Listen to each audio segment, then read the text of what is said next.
Even when they're just relaxing in their living room, Loretta and Jim Metcalf can be the center of attention on Lake Union. Tourists enjoy looking at the house, and they come by boat, and the tour boat comes by, and we just like it. That's why we moved here. Loretta and Jim live here, in the city's most famous floating home, the houseboat Tom Hanks' character lived in the blockbuster movie Sleepless in Seattle. The house is the main reason visitors sign up to get a better look at the houseboats of Seattle. We're coming around into Portage Bay next. But on a recent tour hosted by the Museum of History and Industry, visitors got the whole story.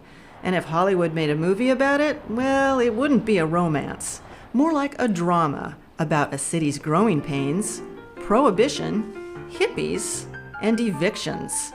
But we're getting ahead of ourselves. The first people that built houseboats would be the mill workers, and sometimes the mill itself would provide bunkhouses that were houseboats lashed together. They called them wanagans. Longtime houseboat resident Jan McFarland says Seattle's floating homes began in the late 1800s as unregulated sheep houses for people who worked on the water, like fish packers and mill workers. During Prohibition, rum runners joined the mix. The trapdoor in my house was from the bootlegger days because they used the trapdoors to either stash their hooch or in some cases the logs are cut away. It was a way to escape from whoever's after them. The real explosion of houseboats happened during the 1930s, when desperate people built shacks to wait out the Depression. That's when Seattle had the most houseboats, at least 2,000. It was also when the tide of public sentiment turned against these floating communities. They didn't have any sewer or anything like that. They just used the lake as their trash can. In the 1960s, the city evicted 75% of the houseboats. The communities that survived hooked up to sewers.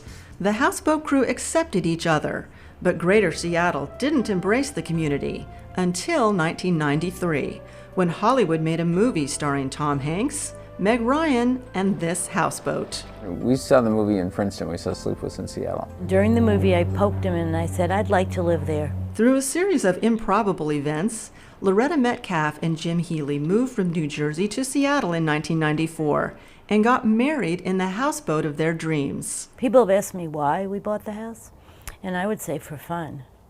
I mean, we were looking for fun, not privacy. And here's why they've stayed for 20 years. The relationships you form with your neighbors is probably reinforced in the floating home community, which is quite nice. Nobody cares where you came from or who how much money you make. Everybody's just equal.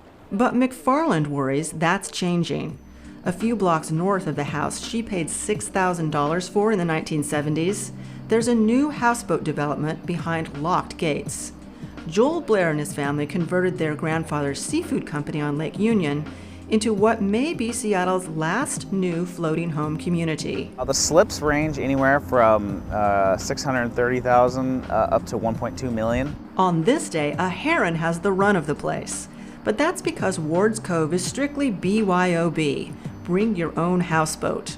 All the slips except one are sold, and fancy new houses are being built off-site. When they're done, instead of being on land and building it where you're going to live, they'll literally get a tugboat and tow it on over. That house is for sale right now for $1 million plus. Back on the tour boat, you can't help but wonder what the first houseboat settlers would think of this or this.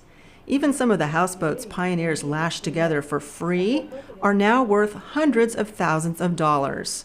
Ironically, the biggest risk to the free-spirited houseboat community is gentrification.